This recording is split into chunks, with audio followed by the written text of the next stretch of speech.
The altar of incense. Make an altar for burning incense, constructed from acacia wood, 1 1/2 feet square and 3 feet high, with its horn of one piece with it. Cover it with a veneer of pure gold, its top, sides, and horns, and make a gold molding around it with 2 rings of gold beneath the molding. Place the rings on the 2 opposing sides to serve as holders for poles by which it will be carried. Make the poles of acacia wood and cover them with a veneer of gold. Place the altar in front of the curtain that hides the chest of the testimony. In front of the atonement cover that is over the testimony where I will meet you, Aaron will burn fragrant incense on it every morning when he polishes the lamps, and again in the evening as he prepares the lamps for lighting, so that there will always be incense burning before God, generation after generation. But don't burn on this altar any unholy incense or whole burnt offering or grain offering, and don't pour out drink offerings on it. Once a year, Aaron is to purify the altar horns. Using the blood of absolution, offering of atonement, he is to make this atonement every year down through the generations. It is most holy to God. The atonement tax. God spoke to Moses, when you take a head count of the Israelites to keep track of them, all must pay an atonement tax to God for their life at the time of being registered, so that nothing bad will happen because of the registration. Everyone who gets counted is to give a half shekel, using the standard sanctuary shekel of 1/5 of an ounce to the shekel, a half shekel offering to God. Everyone counted, age 20 and up, is to make the offering to God. The rich are not to pay more, nor the poor less, than the half shekel offering to God. The atonement tax for your lives. Take the atonement tax money from the Israelites and put it to the maintenance of the tent of meeting. It will be a memorial fund for the Israelites in honor of God, making atonement for your lives. The wash basin. God spoke to Moses, make a bronze wash basin, make it a bronze base. Place it between the tent of meeting and the altar. Put water in it. Aaron and his sons will wash their hands and feet in it, and when they enter the tent of meeting or approach the altar to serve their give offerings to God, they are to wash so that they will not die.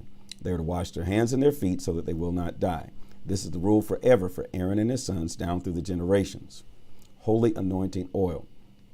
God spoke to Moses, take the best spices, 12 1/2 pounds of liquid myrrh, half that much, 6 1/4 pounds of fragrant cinnamon, 6 1/4 pounds of fragrant cane, 12 1/2 pounds of cassia, using the standard sanctuary weight for all of them, and a gallon of olive oil. Make these into a holy anointing oil, a perfumer's skillful blend. Use it to anoint the tent of meeting, the chest of testimony, the table and all its utensils, the lampstand and its utensils, the altar of incense, the altar of whole burnt offerings and all its utensils, and the wash basin and its base. Dedicate them so they'll be soaked in holiness, so that anyone who so much as touches them will become holy. Then anoint Aaron and his sons. Consecrate them as priests to me. Tell the Israelites, this will be my holy anointing oil throughout your generations. Don't pour it out on ordinary men. Don't copy this mixture to use for yourselves. It's holy. Keep it holy. Whoever mixes up anything like it or puts it on an ordinary person will be exiled. Holy incense. God spoke to Moses, take fragrant spices, gum, resin, onycha, galbanum, and add pure frankincense.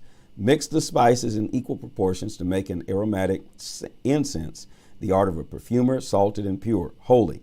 Now crush some of it into powder and place some of it before the testimony in the tent of meeting where I will meet with you. It will be for you the holiest of holy places. When you make this incense, you are not to copy the mixture for your own use. It's holy to God. Keep it that way. Whoever copies it for personal use will be excommunicated.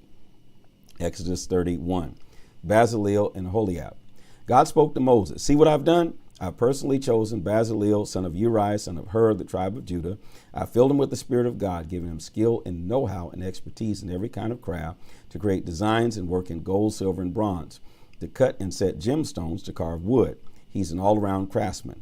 Not only that, but I've given him Aholiab, the son of Ahishmaach, of the tribe of Dan, to work with him. And to all who have an aptitude for crafts, I've given the skills to make all the things I've commanded you. The tent of meeting, the chest of testimony and its covenant cover, all the implements for the tent, the table and its implements, the pure lampstand and all its implements, the altar of incense, the altar of whole burnt offering and all its implements, the wash basin and its base, the official vestments, the holy vestments for Aaron, the priest and his sons and their priestly duties, the anointing oil, and the aromatic incense for the holy place. They'll make everything just the way I've commanded you.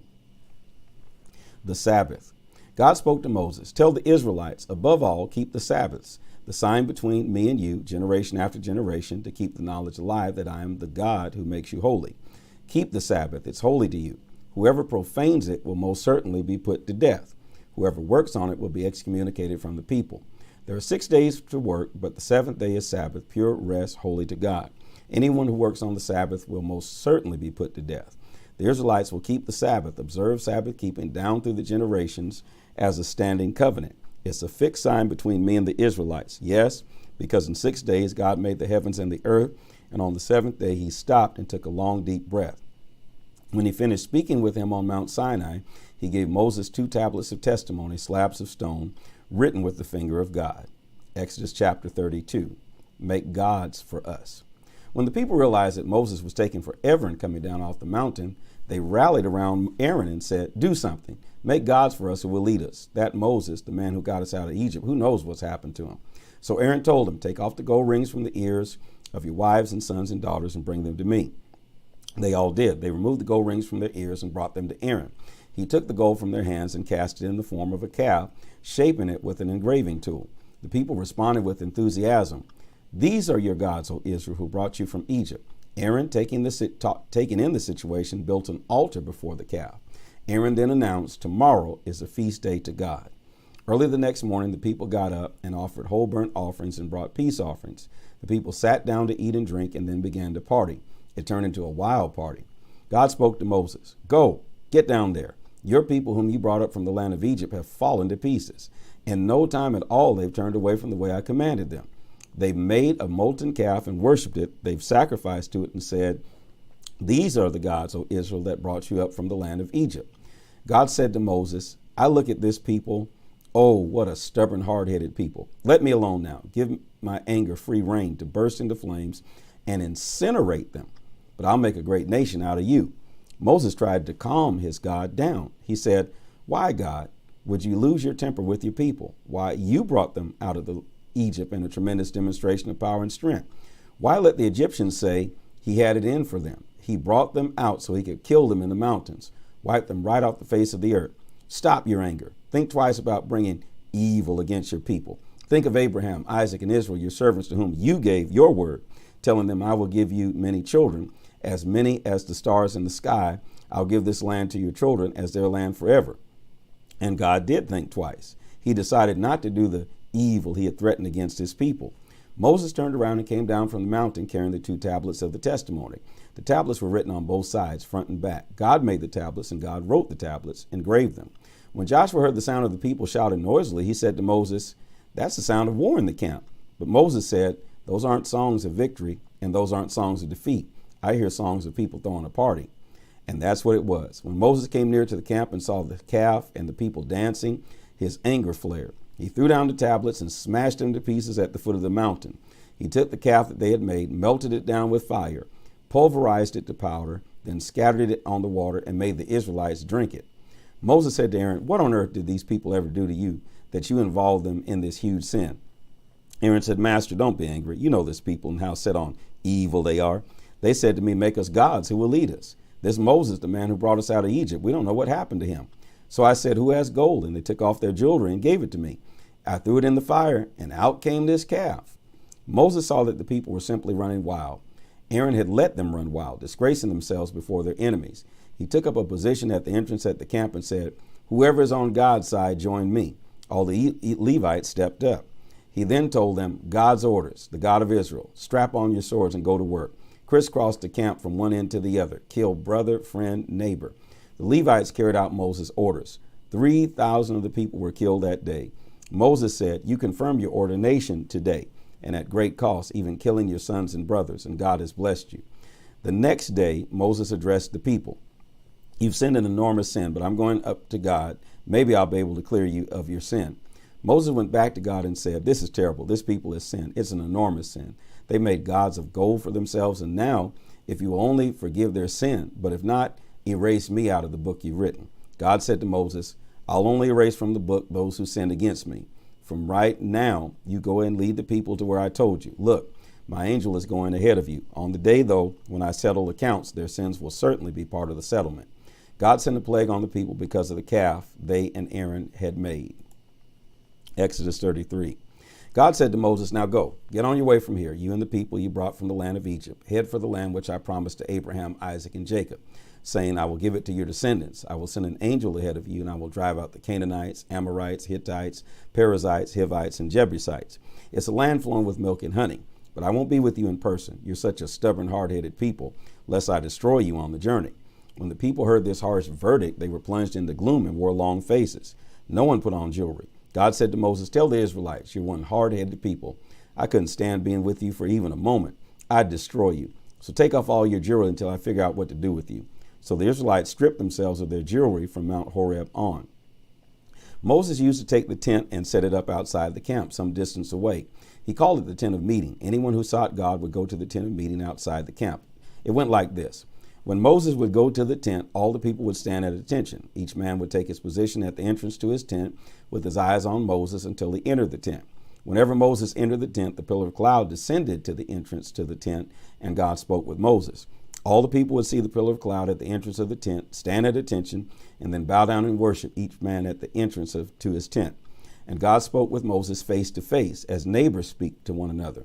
When he would return to the camp, his attendant, the young man Joshua, stayed. He didn't leave the tent. Moses said to God, look, you tell me lead this people, but you don't let me know whom you're going to send with me.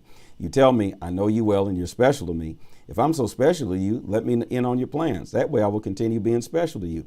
Don't forget, this is your people, your responsibility. God said, my presence will go with you. I'll see the journey to the end. Moses said, if your presence doesn't take the lead, call this trip off right now. How else will it be known that you're with me in this and with me and your people? Are you traveling with us or not? How else will we know that we're special? I and your people among all other people on this planet Earth. God said to Moses, all right, just as you say, this I will do for you. For I know you well and you're special to me. I know you by name. Moses said, please, let me see your glory. God said, I will make my goodness pass right in front of you. I'll call out the name God right before you. I'll treat well whoever I want to treat well, and I'll be kind to whoever I want to be kind. God continued, but you may not see my face. No one can see me and live. God said, look, here's a place right beside me. Put yourself on this rock. When my glory passes by, I'll put you in the cleft of the rock and cover you with my hand until I pass by. Then I'll take my hand away and you'll see my back, but you won't see my face. Exodus chapter 34. God spoke to Moses, cut out two tables of stone, just like the originals, and engrave on them the words that were on the original tablets, you smash. Be ready in the morning to climb Mount Sinai and get set to meet me on top of the mountain. Not a soul is to go with you. The whole mountain must be clear of people, even animals. Not even sheep or oxen can be grazing in front of the mountain. So Moses cut 2 tablets of stone, just like the originals. He got up early in the morning and climbed Mount Sinai, as God had commanded him, carrying the 2 tablets of stone. God descended in the cloud and took up his position there beside him and called out the name, God. God passed in front of him and called out, God, God, a God of mercy and grace, endlessly patient, so much love, so deeply true, loyal in love for 1,000 generations, forgiving iniquity, rebellion, and sin. Still, he doesn't ignore sin. He holds sons and grandsons responsible for a father's sins to the 3rd, even the 4th generation. At once Moses fell to the ground and worshiped, saying, please, O Master, if you see anything good in me, please, Master, travel with us. Hard-headed as these people are, forgive our iniquity and sin. Own us, possess us. And God said, as of right now, I'm making a covenant with you in full sight of your people. I will work wonders that have never been created in all the earth in any nation. Then all people with whom you're living will see how tremendous God's work is, the work I'll do for you. Take careful note of all I command you today. I'm clearing your way by driving out Amorites, Canaanites, Hittites, Perizzites, Hivites, and Jebusites. Stay vigilant. Don't let down your guard lest you make covenant with the people who live in the land that you're entering and they trip you up. Tear down their altars, smash their phallic pillars, chop down their fertility poles. Don't worship any other God. God, his name is the jealous one, is a jealous God. Be careful that you don't make a covenant with the people who live in the land and take up with their sex and religion life. Join them in their meals at their altars. Marry your sons to their women who take up with any convenient god or goddess, or will get your sons to do the same thing. Don't make molten gods for yourselves. Keep the feast of unraised bread. Eat only unraised bread for 7 days in the month of Abib. It was in the month of Abib that you came out of Egypt. Every firstborn from the womb is mine, all the males of your herds, your firstborn oxen and sheep. Redeem your firstborn donkey with a lamb. If you don't redeem it, you must break its neck. Redeem each of your firstborn sons. No one is to show up in my presence empty-handed. Work 6 days and rest the seventh. Stop working even during plowing and harvesting. Keep the Feast of Weeks with the first cutting of the wheat harvest and the Feast of Ingathering at the turn of the year. All your men are to appear before the Master, the God of Israel, 3 times a year. You won't have to worry about your land when you appear before God 3 times each year, for I will drive out the nations before you and give you plenty of land. Nobody's going to be hanging around plotting ways to get it from you. Don't mix the blood of my sacrifices with anything fermented. Don't leave leftovers from the Passover feast until morning. Bring the finest of the first fruits of your produce to the house of your God. Don't boil a kid in its mother's milk. God said to Moses, now write down these words, for by these words I've made a covenant with you in Israel. Moses was there with God 40 days and 40 nights. He didn't eat any food. He didn't drink any water. And he wrote on the tablets the words of the covenant, the 10 words. When Moses came down from Mount Sinai carrying the 2 tablets of the testimony, he didn't know that the skin of his face glowed because he had been speaking with God. Aaron and all the Israelites saw Moses, saw his radiant face, and held back, afraid to get close to him. Moses called out to them. Aaron and the leaders in the community came back, and Moses talked with them. Later, all the Israelites came up to him, and he passed on the commands, everything that God had told him on Mount Sinai. When Moses finished speaking with them, he put a veil on his face, but when he went into the presence of God to speak with him, he removed the veil until he came out. When he came out and told the Israelites what he had been commanded, they would see Moses' face, its skin glowing. Then he would again put the veil on his face until he went back in to speak with God. Exodus 35, building the place of worship. Moses spoke to the entire congregation of Israel, saying, these are the things that God has commanded you to do. Work 6 days, but the 7th day will be a holy rest day, God's holy rest day. Anyone who works on this day must be put to death. Don't light any fires in your homes on the Sabbath day. The offerings. Moses spoke to the entire congregation of Israel, saying, this is what God has commanded. Gather from among you an offering for God. Receive on God's behalf what everyone is willing to give, an offering. Gold, silver, bronze, blue, purple, and scarlet material, fine linen, goat's hair, tanned ram skins, dolphin skins, acacia wood, lamp oil, spices for anointing oil, and for fragrant incense, onyx stones, and other stones for setting in the ephod and the breastplate. Come, all of you who have skills, come and make everything that God has commanded.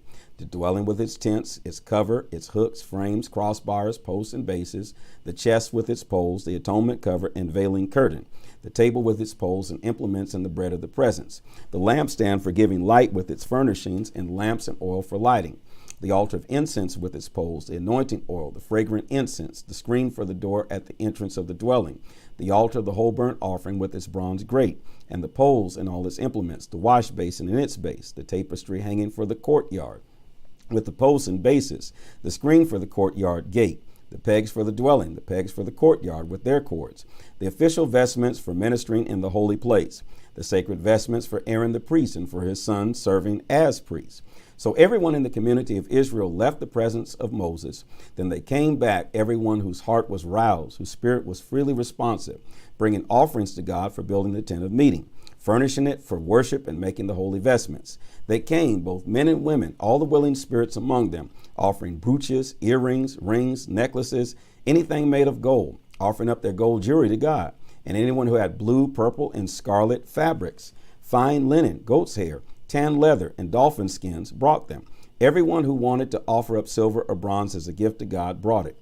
Everyone who had acacia wood that could be used in the work brought it. All the women skilled at weaving brought their weavings of blue and purple and scarlet fabrics and their fine linens. And all the women who were gifted in spinning spun the goat's hair. The leaders brought the onyx and the precious stones for setting in the ephod and the breastpiece. They also brought spices and olive oil for lamp oil, anointing oil, and incense. Every man and woman in Israel whose heart moved them freely to bring something for the work that God through Moses had commanded them to make, brought it, a voluntary offering for God. Bezalel and Aholiab. Moses told the Israelites, see, God has selected Bezalel, son of Uri, son of Hur, of the tribe of Judah. He filled him with the Spirit of God, with skill, ability, and know-how for making all sorts of things, to design the work in gold, silver, and bronze, to cover stones and set them, to carve wood, working in every kind of skilled craft. And he's also made him a teacher. He and Aholiab, son of Ahisamach, of the tribe of Dan. He's gifted them with the know-how needed for carving, designing, weaving, and embroidering in blue, purple, and scarlet fabrics and in fine linen. They can make anything and design anything. Exodus chapter 36. Bezalel and Oholiab, along with everyone whom God had given the skill and know-how for making everything involved in the worship of the sanctuary as commanded by God, are to start the work. Moses summoned Bezalel and Oholiab, along with all whom God had gifted with the ability to work skillfully with their hands. The men were eager to get started and engage in the work. They took from Moses all the offerings that the Israelites had brought for the work of constructing the sanctuary. The people kept on bringing in their freewill offerings morning after morning. All the artisans who were at work making everything involved in constructing the sanctuary came, one after another, to Moses, saying, "These people are bringing more than enough for doing this work that God has commanded us to do." So Moses sent out orders through the camp, "Men, women, no more offerings for the building of the sanctuary." The people were ordered to stop bringing offerings. There was plenty of material for all the work to be done, enough and more than enough. The tapestries. Then all the skilled artisans on the dwelling made tapestries of fine twisted linen and blue and purple and scarlet fabric with an angel cherubim design worked into the material. Each panel of tapestry was 46 feet long and 60 feet wide. 5 of the panels were joined together, and then the other 5. Loops of blue were made along the edge of the outside panel of the first set, and the same on the outside panel of the second set. They made 50 loops on each panel with the loops opposite each other. Then they made 50 gold clasps and joined the tapestries together so that the dwelling was one whole. Next they made tapestries of woven goat hair for a tent that would cover the dwelling. They made 11 panels of these tapestries. The length of each panel was 45 feet long and 6 feet wide. They joined 5 of the panels together and then the other 6 by making 50 loops along the edge of the end panel and the 50 loops along the edge of the joining panel. Then making 50 clasps of bronze, connecting the clasps to the loops, bringing the tent together. They finished it off by covering the tapestries with tanned ram skin dyed red and covered that with dolphin skins. The framing. They framed the dwelling with vertical planks of acacia wood, each section of frame 15 feet long, 2¼ feet wide, and 2 pegs for securing them. They made all the frames identical, 20 frames for the south side, with 40 silver sockets to receive the 2 tenons from each of the 20 frames. They repeated that construction on the north side of the dwelling. For the rear of the dwelling facing west, they made 6 frames with 2 additional frames for the rear corners. Both of the 2 corner frames were double in thickness from top to bottom and fit into a single ring. 8 frames altogether with 16 sockets of silver, 2 under each frame. They made crossbars of acacia wood for the 5 frames on one side of the dwelling, 5 for the other side, and 5 for the back side facing west. The center crossbar ran from end to end halfway up the frames. They covered the frames with a veneer of gold, made gold rings to hold the crossbars, and covered the crossbars with a veneer of gold. They made the curtain of blue, purple, and scarlet material and fine twisted linen. They wove a design of angel cherubim into it. They made 4 posts of acacia wood, covered them with a veneer of gold, and cast 4 silver bases for them. They made a screen for the door of the tent, woven from blue, purple, and scarlet material and fine twisted linen with embroidery. They framed the weaving with the 5 poles of acacia wood covered with a veneer of gold, and made gold hooks to hang the weaving, and found 5 bronze bases for the poles. Exodus 37, the chest. Bezalel made the chest using acacia wood. He made it 3 3/4 feet long, 2¼ feet wide and deep. He covered it inside and out with veneer of pure gold and made a molding of gold all around it. He cast 4 gold rings and attached them to its 4 feet, 2 rings on one side and 2 rings on the other. He made poles from acacia wood, covered them with a veneer of gold, and inserted the poles for carrying the chest into the rings on the sides. Next, he made a lid pure gold for the chest, an atonement cover, 3 3/4 feet long, 2 1/4 feet wide. He sculpted 2 winged angel cherubim out of hammered gold for the ends of the atonement cover, 1 angel at one end, 1 angel at the other. He made them of one piece with the atonement cover. The angels had outstretched wings and appeared to hover over the atonement cover, facing one another, but looking down on the atonement cover. The table. He made the table from acacia wood. He made it 3 feet long and 1½ feet wide and 2 1/4 feet high. He covered it with a veneer of pure gold and made a molding of gold all around it. He made a border a handbreadth wide all around it and a rim of gold for the border. He cast 4 rings of gold for it and attached the rings to the 4 legs parallel to the tabletop. They will serve as holders for the poles used to carry the table. He made the poles of acacia wood and covered them with a veneer of gold. They will be used to carry the table. Out of the pure gold, he made the utensils for the table, its plates, bowls, jars, and jugs used for pouring. The lampstand. He made a lampstand of pure hammered gold, making its stem and branches, cups, calyxes, and petals all of one piece. It had 6 branches, 3 from one side, 3 from the other, 3 cups shaped like almond blossoms and calyxes and petals on one branch, 3 on the next, and so on. The same for all 6 branches. On the main stem of the lampstand, there were 4 cups shaped like almonds with calyxes and petals. A calyx extended from under each pair of the 6 branches. The entire lampstand with its calyxes and stems was fashioned from one piece of hammered pure gold. He made 7 of these lamps with their candle snuffers, all out of pure gold. He used a 75-pound brick of pure gold to make the lampstand and its accessories, the altar of incense. He made an altar for burning incense from acacia wood. He made it 1.5 feet square and 3 feet high with its horns of one piece with it. He covered it with a veneer of pure gold, its top, sides, and horns, and made a gold molding around it with 2 rings of gold beneath the molding. He placed the rings on the 2 opposing sides to serve as holders for poles by which it will be carried. He made the poles of acacia wood and covered them with a veneer of gold. He also prepared with the art of a perfumer the holy anointing oil and pure aromatic incense. Exodus chapter 38, the altar of whole burnt offering. He made the altar of whole burnt offering from acacia wood. He made it 7.5 feet square and 4.5 feet high. He made horns at each of the 4 corners. The horns were made of one piece with the altar and covered with a veneer of bronze. He made from bronze all the utensils for the altar, the buckets for removing the ashes, shovels, basins, forks, and fire pans.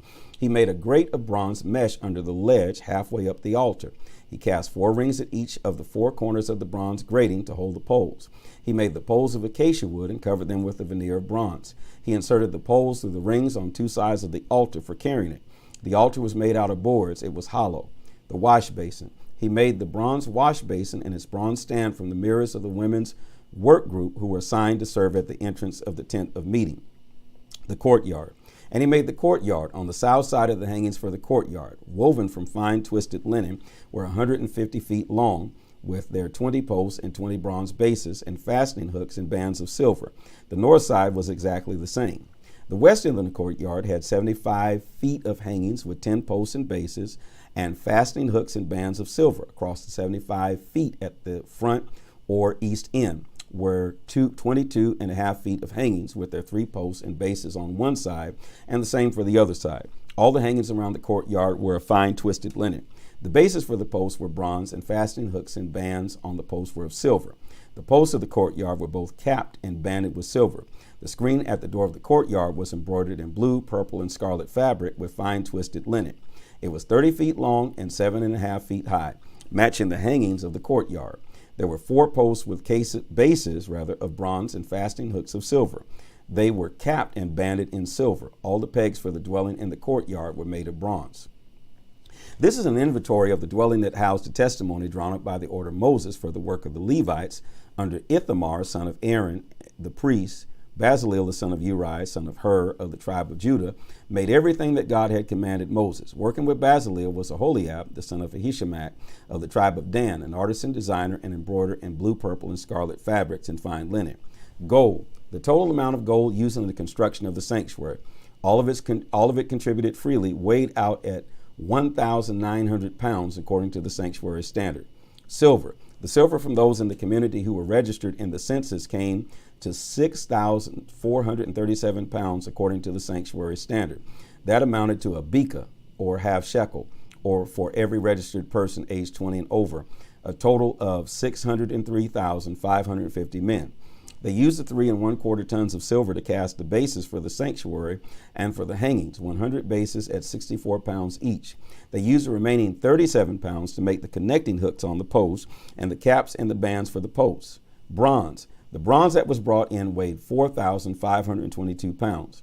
It was used to make the door of the tent of meeting, the bronze altar with its bronze grating, all the utensils of the altar, the bases around the courtyard, the bases for the gate of the courtyard, and all the pegs for the dwelling and the courtyard. Exodus chapter 39, vestments. Using the blue, purple, and scarlet fabrics, they made the woven vestments for ministering in the sanctuary. Also, they made sacred vestments for Aaron, as God had commanded Moses. Ephod. They made the ephod using gold, blue, and purple scarlet fabrics and finely twisted linen. They hammered out gold leaf and sliced it into threads that were then worked in designs in the blue, purple, and scarlet fabric and fine linen. They made shoulder pieces fastened at the 2 ends. The decorated band was made of the same material, gold, blue, purple, and scarlet material of the fine twisted linen, and of one piece with it, just as God had commanded Moses. They mounted the onyx stones in a setting of filigree gold and engraved the names of the sons of Israel on them, then fastened them on the shoulder of the pieces of the ephod as memorial stones for the Israelites, just as God had commanded Moses. The breastpiece. They made a breastpiece designed like the ephod from gold, blue, purple, and scarlet material and fine twisted linen, double. The breastpiece was 9 inches square. They mounted 4 rows of precious gemstones on it. First row, carnelian, topaz, emerald. Second row, ruby, sapphire, crystal. Third row, jacinth, agate, amethyst. Fourth row, beryl, onyx, jasper. The stones were mounted in a gold filigree. The 12 stones corresponded to the names of the sons of Israel, 12 names engraved as on a seal, one for each of the 12 tribes. They made braided chains of pure gold for the breastpiece like cords. They made 2 settings of gold filigree and 2 rings of gold. Put the 2 rings at the 2 ends of the breastpiece and fastened the 2 ends of the cords to the 2 rings at the end of the breastpiece. Then they fastened the cords to the settings of the filigree, attaching them to the shoulder pieces of the ephod in front. Then they made 2 rings of gold and fastened them to the 2 ends of the breastpiece on its inside edge facing the ephod. They made 2 more rings of gold and fastened them in front of the ephod to the lower part of the 2 shoulder pieces near the seam above the decorated band of the ephod. The breastpiece was fastened by running a cord of blue through its rings to the rings of the ephod so that it rested secure on the decorated band of the ephod and wouldn't come loose, just as God had commanded Moses. The robe. They made the robe for the ephod entirely of blue. The opening of the robe at the center was like a collar, the edge hemmed so that it wouldn't tear. On the hem of the robe, they made pomegranates of blue, purple, and scarlet material and fine twisted linen. They also made bells of pure gold and alternated the bells and pomegranates, a bell and a pomegranate, a bell and a pomegranate, all around the hem of the robe that was worn for ministering, just as God had commanded Moses. They also made tunics of fine linen, the work of a weaver for Aaron and his sons, the turban of fine linen, the linen hats, the linen underwear made of fine twisted linen, and sashes of fine twisted linen, blue, purple, and scarlet material, and embroidered just as God had commanded Moses. They made the plate, the sacred crown of pure gold, and engraved on it as a seal, holy to God. They attached a blue cord to it and fastened it to the turban just as God had commanded Moses. That completed the work of the dwelling, the tent meeting. The people of Israel did what God had commanded Moses. They did it all. They presented the dwelling to Moses, the tent and all its furnishings, fastening hooks, frames, crossbars, posts, bases, tenting of tanned ram skins, tenting of dolphin skins, veil of the screen, chest of the testimony with its poles and atonement cover, its utensils and the bread of the presence, the lampstand of pure gold and its lamps, all fitted out, and all its utensils, and the oil for the light. Gold altar, anointing oil, fragrant incense, screen for the entrance to the tent, bronze altar with its bronze grate, its poles, and all its utensils, wash basin and its base, hangings for the courtyard and its posts and bases, screen for the gate of the courtyard, its cords and pegs, utensils for ministry in the dwelling, the tent of meeting, woven vestments for ministering in the sanctuary, sacred vestments for Aaron the priest and his sons when serving as priests. The Israelites completed all the work just as God had commanded. Moses saw all that they had done all the work and done it exactly as God had commanded. Moses blessed them. Exodus chapter 40. Moses finished the work. God spoke to Moses on the first day of the first month, set up the dwelling, the tent of meeting, the place of the chest of testimony in it, and screen the chest with its curtain. Bring in the table and set it, arranging its lampstand and lamps. Place the gold altar of incense before the chest of the testimony and hang the curtain at the door of the dwelling. Place the altar of whole burnt offering at the door of the dwelling, the tent of meeting. Place the wash basin between the tent of meeting and the altar and fill it with water. Set up the courtyard on all sides and hang the curtain at the entrance of the courtyard. Then take the anointing oil and anoint the dwelling and everything in it. Consecrate it and all its furnishings so that it becomes holy. Anoint the altar of whole burnt offering and all its utensils, consecrating the altar so that it is completely holy. Anoint the wash basin and its base. Consecrate it. Finally, bring Aaron and his sons to the entrance of the tent of meeting and wash them with water. Dress Aaron in the sacred vestments. Anoint him. Set him apart to serve me as priests. Bring his sons and put tunics on them. Anoint them, just as you anointed their father to serve me as priests. Their anointing will bring them into a perpetual priesthood down through the generations. Moses did everything God commanded. He did it all. On the first day of the first month of the second year, the dwelling was set up. Moses set it up. He laid its bases, erected the frames, placed the crossbars, set the posts, spread the tent over the dwelling, and put the covering over the tent, just as God commanded Moses. He placed the testimony in the chest, inserted the poles for carrying the chest, and placed the lid, the atonement cover, on it. He brought the chest into the dwelling and set up the curtain, screening off the chest of the testimony, just as God had commanded Moses. He placed the table in the tent of meeting on the north side of the dwelling, outside the curtain, and arranged the bread there before God, just as God had commanded him. He placed the lampstand in the tent of meeting opposite the table on the south side of the dwelling, and set up the lamps before God, just as God had commanded him. Moses placed the gold altar in the tent of meeting in front of the curtain and burned fragrant incense on it, just as God had commanded him. He placed the screen at the entrance to the dwelling. He set the altar of whole burnt offering at the door of the dwelling, the tent of meeting, and offered up the whole burnt offerings and the grain offerings, just as God had commanded Moses. He placed the wash basin between the tent of meeting and the altar and filled it with water for washing. Moses and Aaron and his sons washed their hands and their feet there. When they entered the tent of meeting and when they served at the altar, they washed, just as God had commanded Moses. Finally, he erected the courtyard all around the dwelling and the altar and put up the screen for the courtyard entrance. Moses finished the work. The cloud covered the tent of meeting, and the glory of God filled the dwelling. Moses couldn't enter the tent of meeting because the cloud was upon it, and the glory of God filled the dwelling. Whenever the cloud lifted from the dwelling, the people of Israel set out on their travels. But if the cloud did not lift, they wouldn't set out until it did lift. The cloud of God was over the dwelling during the day, and the fire was in it at night, visible to all the Israelites in all their travels. This is the word of the Lord.